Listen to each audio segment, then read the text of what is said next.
The best guarded ravens in the world are found at the Tower of London. Legend has it that if they leave, the kingdom will fall. Their wings are clipped and there's plenty of backup, but chances are the tower will be keeping a close eye on its birds when Elizabeth passes. That's because the next succession will mark a turning point for the House of Windsor, presenting more peril than promise to its dynasty. They have to have the right person leading. If they make a bad choice, then that will be the end of the monarchy. Monarchs once ruled through fear. Today, they must court popularity. A tough job for the controversial and opinionated heir apparent, Prince Charles. When Elizabeth Windsor dies and she's replaced by a highly political, deeply weird man, the debate will be transformed, particularly since he has announced that he intends to interfere with politics, using his unelected position to lobby for eccentric political causes. An overtly political king will be death for the monarchy. People who are uncomfortable with Charles sometimes see a savior in his elder son. But 27-year-old William is a reluctant royal, haunted by the deadly price his mother, Princess Diana, paid for fame. He, and especially his brother Harry, have also been living dangerously, serving up some spicy photo ops for the paparazzi. Excessive alcohol, clubbing, partying, women, painting your fingernail, punching, kicking, walking out as a Nazi in a Nazi uniform. I mean, you would never have seen the old royals even dream of doing this. It's live. As it's photographed on the street, it's round the world in literally minutes. Prince Charles was born into a world of great deference to royalty, where nobody had even heard of the word paparazzi. Let us give thanks to Almighty God for the birth of a son to Her Royal Highness, the Princess Elizabeth. These are the first newsreel pictures taken since his christening of Prince Charles, now 8 months old, the world's most famous baby. The boy born to be king. Charles had a long apprenticeship ahead of him. His mother became queen when he was just 3, and sometimes abandoned him to nannies for months at a time.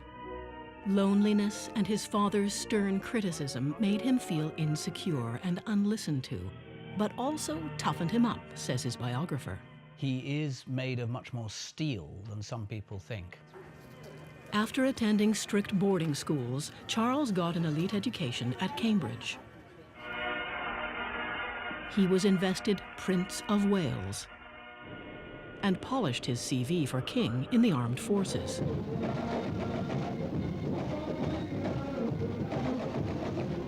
The prince boogied through his 20s in a carefree quest for a wife and future queen.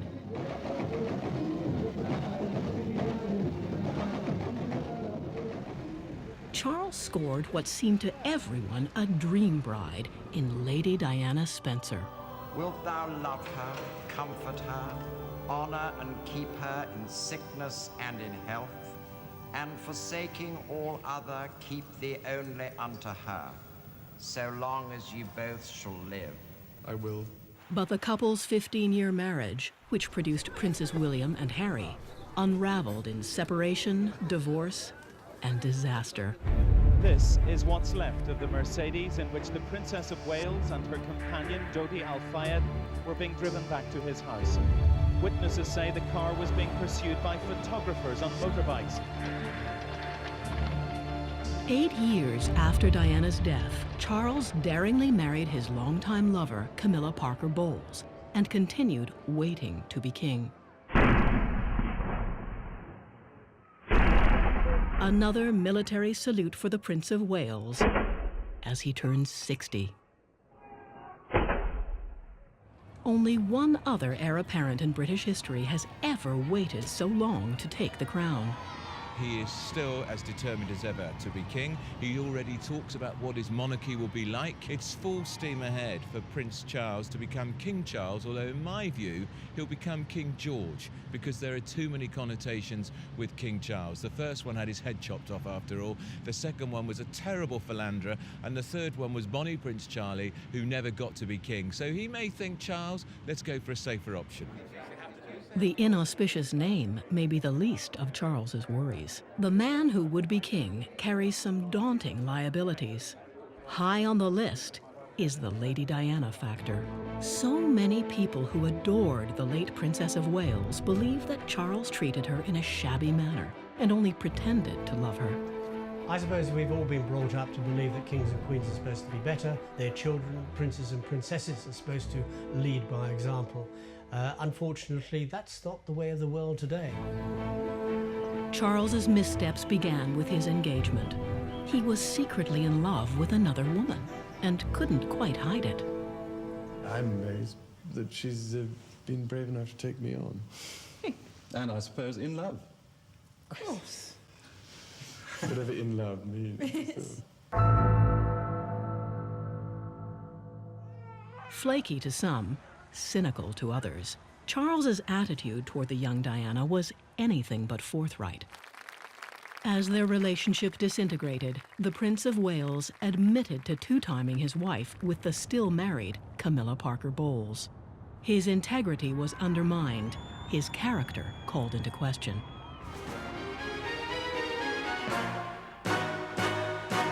Retaliating in a television interview watched by 23 million Britons, Lady Diana did her husband no favors by suggesting that a man confused in his heart is unsuited to be king. I would think that the top job, as I call it, would bring enormous limitations to him. And I don't know whether he could adapt to that. Would it be your wish that when Prince William comes of age that he were to succeed the Queen rather than the current Prince of Wales? My wish is that my husband finds peace of mind. And from that follows other things, yes. For questioning Charles's place in the line of succession, the Princess of Wales was ejected from the royal family and stripped of her title.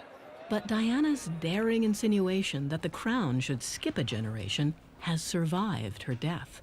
Today, some people are convinced that the monarchy needs a renewal that Charles cannot bring. William, they say, would be a cool king. Most of the contemporaries that I speak to would insist that actually William is the better person for the job, that in a modern world with a modern monarchy, you need a young, fresh king. Many people look at William and see a lot of Diana. Aesthetically, they're so very, very similar. The same sort of doleful eyes, similar expressions. I think also William has inherited a lot of Diana's kindness. His friends always tell me he's incredibly generous. He's very warm-hearted. But Wills has got a lot of his father in him too, and not just a passion for polo. For 7 years, he's been keeping the media guessing about his on-again, off-again girlfriend, Kate Middleton. She's deemed eminently suitable by palace and public, but has had to endure several breakups and has been dubbed Weighty Katie by the press. The young prince may have inherited the romantic confusion that undermined his father. William's indecision is beginning to look like a character flaw. If the relationship with Kate is not what he wants, he needs to end it, because what will be terrible and really devastating for the royal family is if he dumps Kate 2 or 3 years down the line and then decides that actually he wants to have a bit of fun, because Kate will be seen as the tragic figure who waited and waited, and he will be seen as a cad.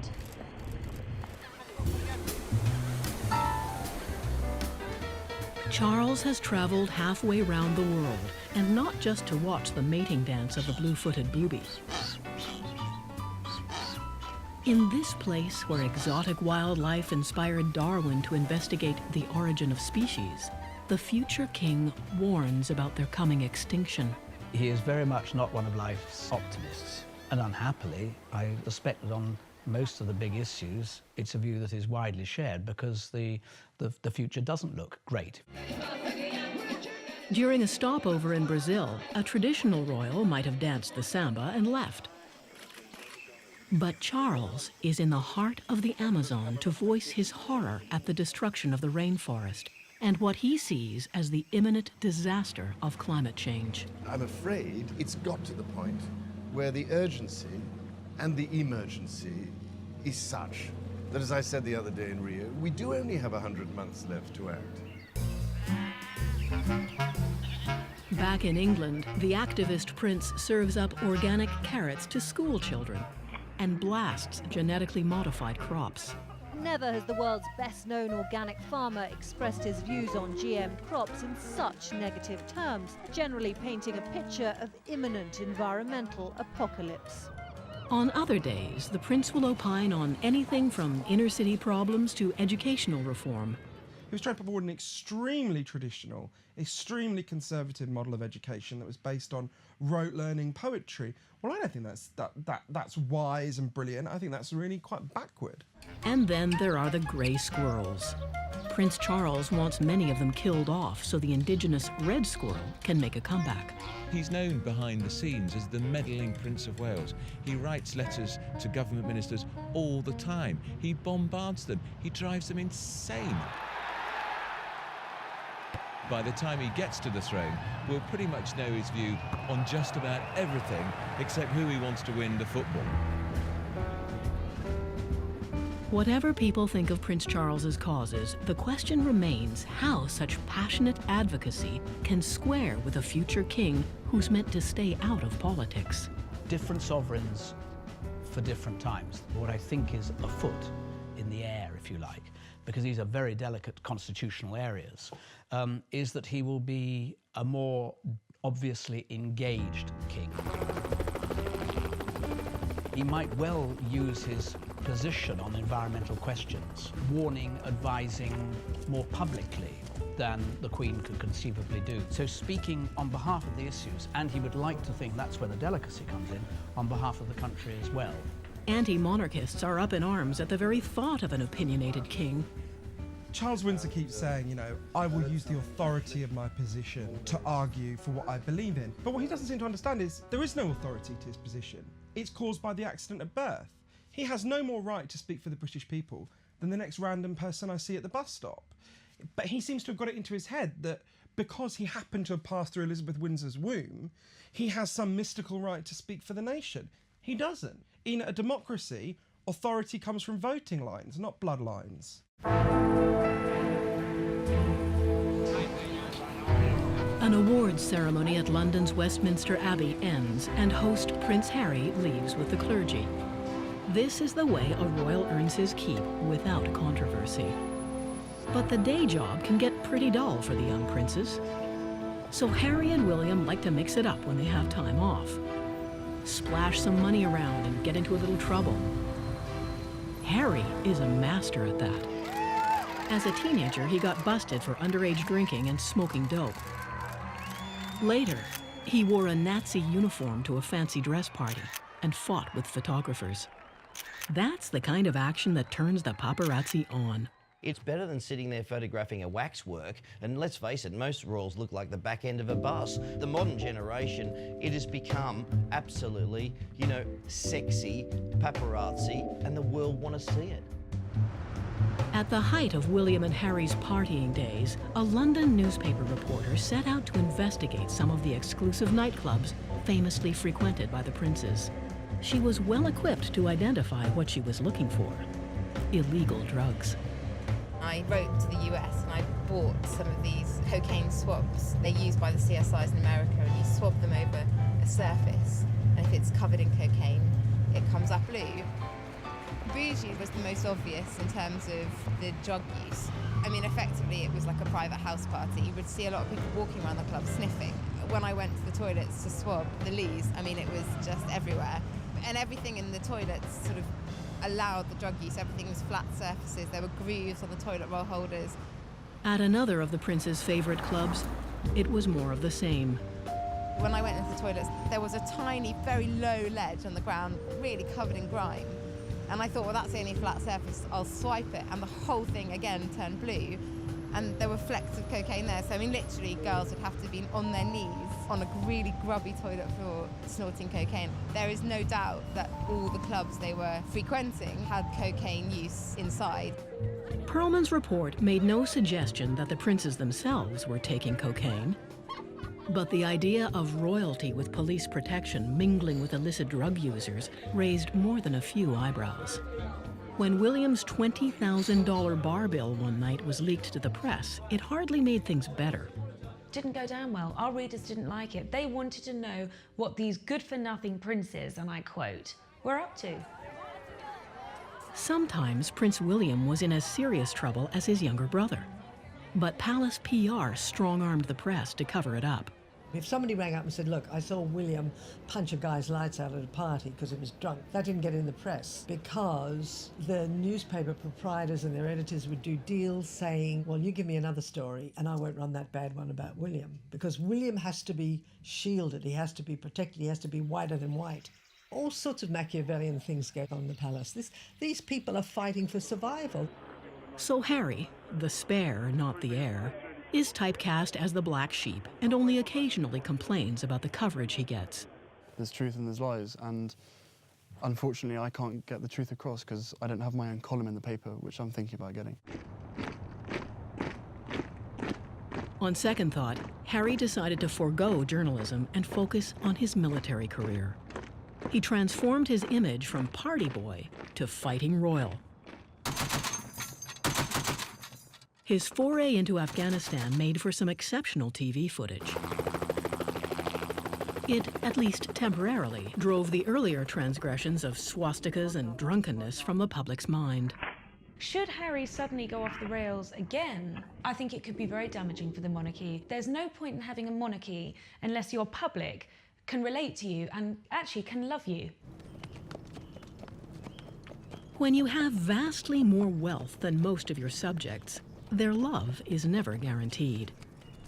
Especially when taxpayers spend $80 million a year to keep you in style, and about $100 million more to protect you. There are a lot of hidden costs to the monarchy. For example, whenever they go on a foreign trip, they charge all their clothes expenses to the local embassy. That's a staggering amount of money, and maybe next time I go to Spain, I'll charge my clothes bill to the embassy and see what they say. But monarchists and palace PR insist royals are good value for money. Just think of all the tourists they bring in. Or do they? The idea that monarchy is good for tourism doesn't really stand up to scrutiny. The royal palaces rank very lowly in terms of tourist attractions. Windsor Castle, for example, one on the top, is even below Legoland, which is just a few miles away. And if you compare, say, the royal palaces in Britain and France, the Palace of Versailles, just outside of Paris, where there are no royals in residence, and the royals are long departed centuries ago, it has far, far more tourists than any of the royal palaces in Britain. So we don't need the royals to bring in the tourists. The gritty port town of Liverpool is untouched by royal splendor. But its working-class neighborhoods produced the most famous rock group of the 20th century. Buckingham Palace made the upstart Beatles into members of the British Empire in no time. And it's Sir Paul McCartney now.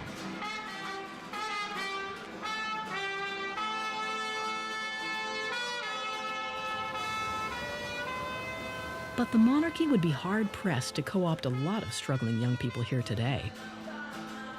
These street musicians playing for change outside the club where the Beatles got their start say it's time for the royal family to bow out. I think the monarchy is a waste of time. They're not really doing anything, are they?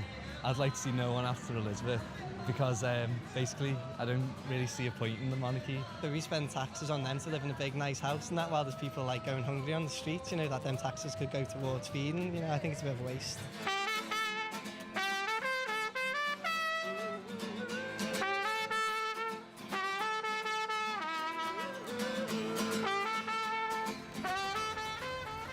This town, just north of London, is more prosperous than Liverpool and seemingly more friendly to the monarchy. That may have something to do with Huntingdon's history. In the 17th century, native son Oliver Cromwell had King Charles I's head chopped off and created Britain's short-lived republic. It all ended in political chaos, and Cromwell's skull was later impaled on a pike in London. Huntingdon residents have drawn a sobering conclusion. I don't think Cromwell's years were particularly happy years for the country. I think we need the stabilising influence of the monarchy. Everything is working well, so leave well alone. My heart tells me that what we have is good.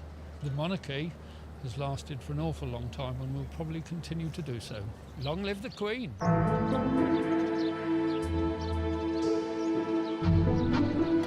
The debate on the street continues in the august chambers of the Oxford Union, with star guests and students ready to duke it out for the crowd. Republicans are pushing a motion of no confidence in the monarchy.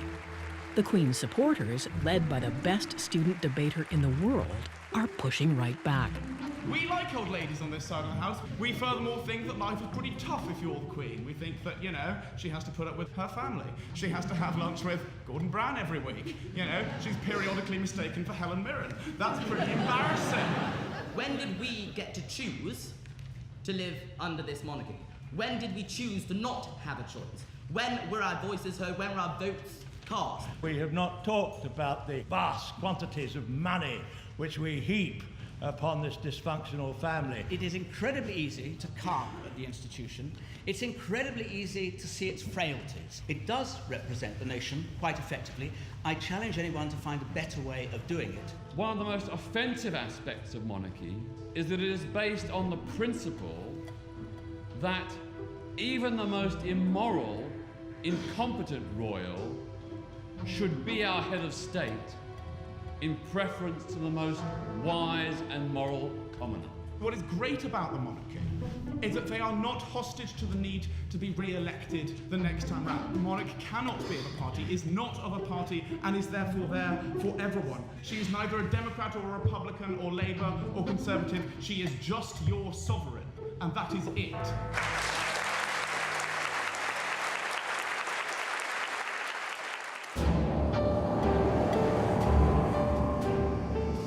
Prince William, the reluctant royal, has followed his brother into the military and is burnishing his image as an officer and a gentleman.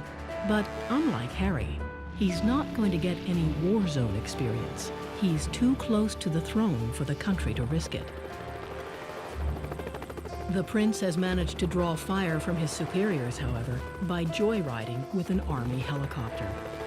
On the first occasion, he landed a Chinook in a field near the house of girlfriend Kate Middleton. It was the same aircraft he used on a separate occasion to pick up brother Harry en route to a stag party. Peccadillos aside, some see the son of the people's princess becoming the perfect people's king, softening the hard edges and formality associated with the Windsors. But William seemed to lack enthusiasm for the job. Only a few years ago, he was telling friends he would never mount the throne. He had a real problem with his future, a real problem with his destiny. He couldn't get his head around it. He didn't want to be king. He'd seen his mother hounded by the paparazzi day in, day out. It was something he didn't want to have to take on. The media's 24/7 hounding of royalty inspired author Johann Hari to write a book arguing that the monarchy should be abolished on purely humanitarian grounds. In an age of massive media intrusion, to effectively bear children into the Truman Show, where they're constantly going to be watched, they're never going to have any privacy, is extraordinarily cruel to the Windsor family. The cruelty to both young princes was compounded by the obsessive coverage the media gave to their parents' troubled marriage and the circumstances of their mother's death in Paris. They believe, not wrongly, that their mother was chased to death by photographers. Now, to then tell them that they have to spend the rest of their lives working with these people, feeding these people, giving succor to these people, is a pretty cruel thing to do. William's resentment of the media became evident in his teens when a crowd of photographers ambushed him on a day off. He just went crazy and started screaming at them, saying, "Why are you following me everywhere? Why won't you let me be a normal person?" And it's a very good question. Why won't we let him be a normal person? You know, with most celebrities, the intrusion on their privacy can be ugly, but at the end of the day, you can say to them, look, you could have chosen another life. You could have chosen to do something else. You can't say that to William Windsor. In recent years, William seems to have grown more accepting of his fate as a royal in the limelight. One day, he may even relish the thought of becoming king. But that won't bring him any closer to coronation because, barring extraordinary circumstances, his father gets the crown first.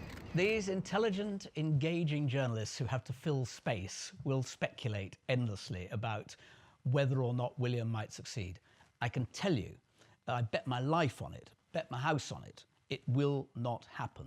The hereditary principle, which is the only one we've got if you have a monarchy, has to apply, and that is down to the firstborn male. But the firstborn male didn't last very long in Edward VIII's case. In 1936, in a traumatic moment for the royal family and the nation, the Prime Minister forced Edward to abdicate when the king announced he wanted to marry a divorcee, American Wallis Simpson. A future government, sensing Charles was undermining the monarchy, could depose a king again, says Tony Benn. If the establishment of the powers that be thought that Prince Charles would embarrass them or weaken them, they'd jump over and go straight to Prince William.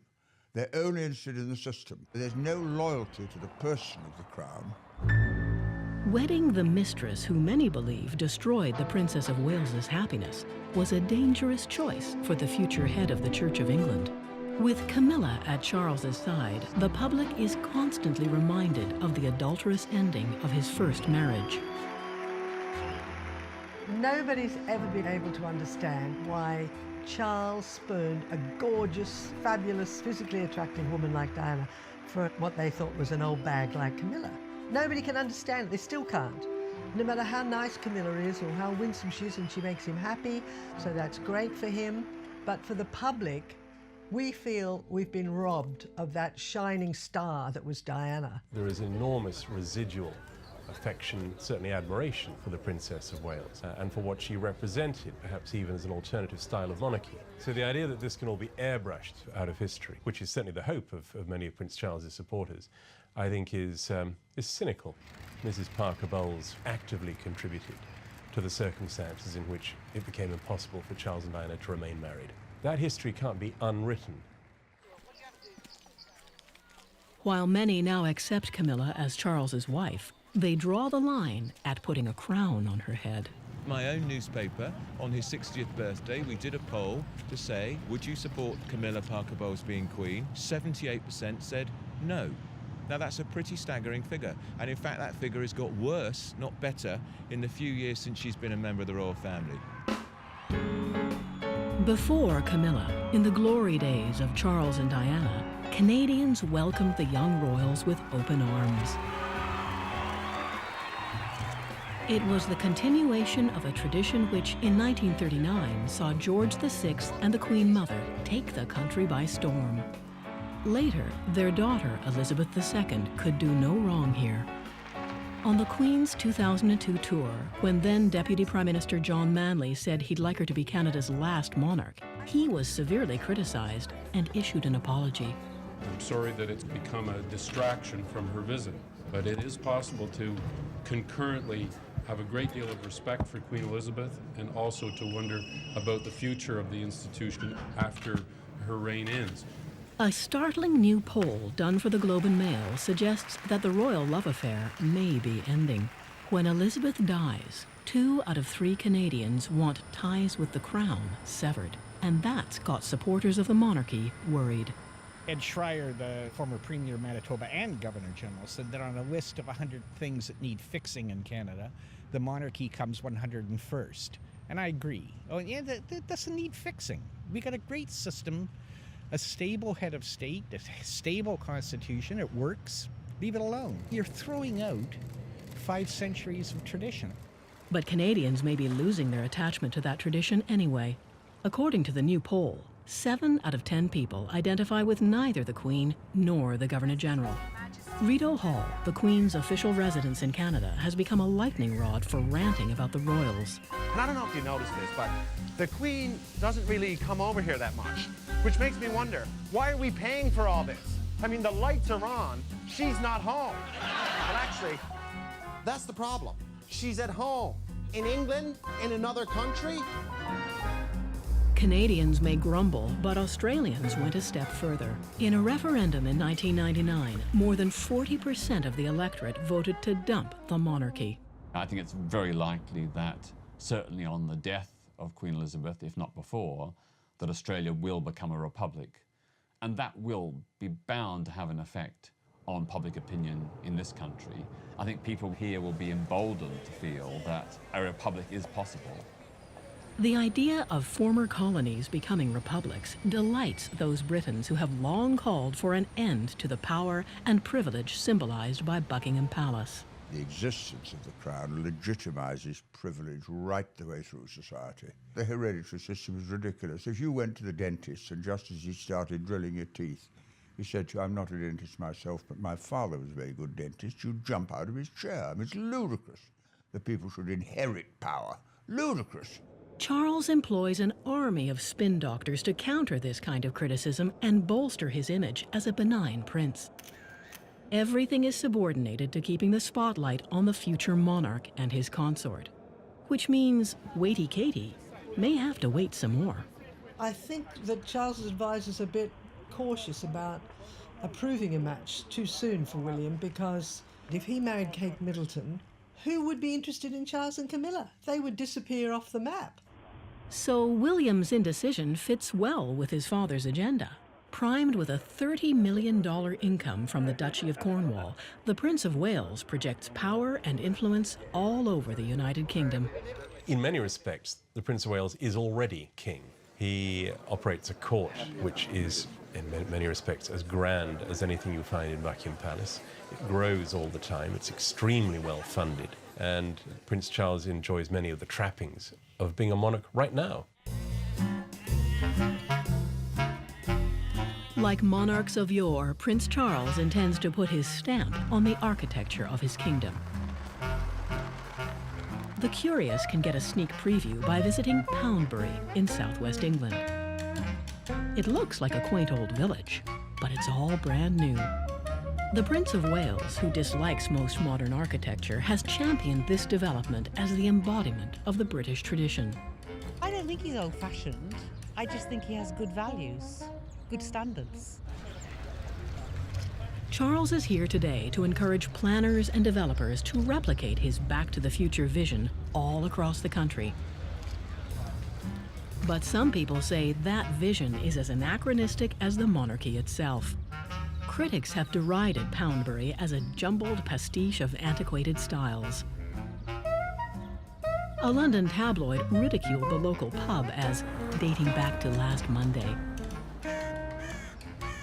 But none of that bothers a couple who have lived here for 6 years. The Birches say their home is solidly built from local materials and is modern inside.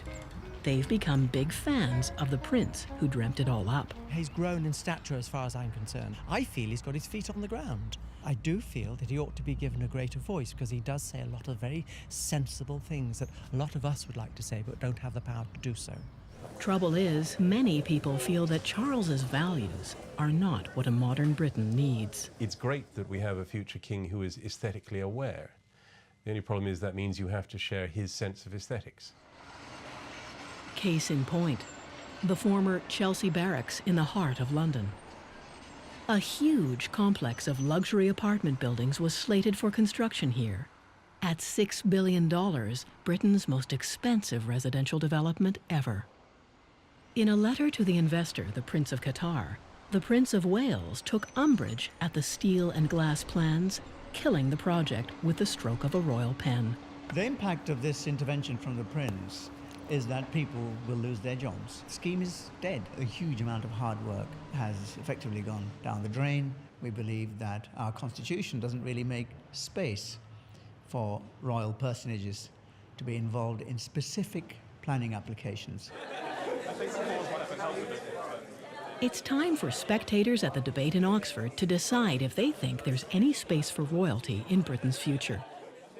Those with no confidence in the monarchy exit to the right to cast their vote. Those who support it leave to the left. it looks a little too close to call this evening, and that's with Elizabeth still queen.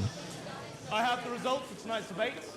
Votes in proposition of the motion, 114. In opposition of the motion, 155. Therefore, the motion falls. The monarchy survives the vote of no confidence by a surprisingly narrow margin in this bastion of the British establishment.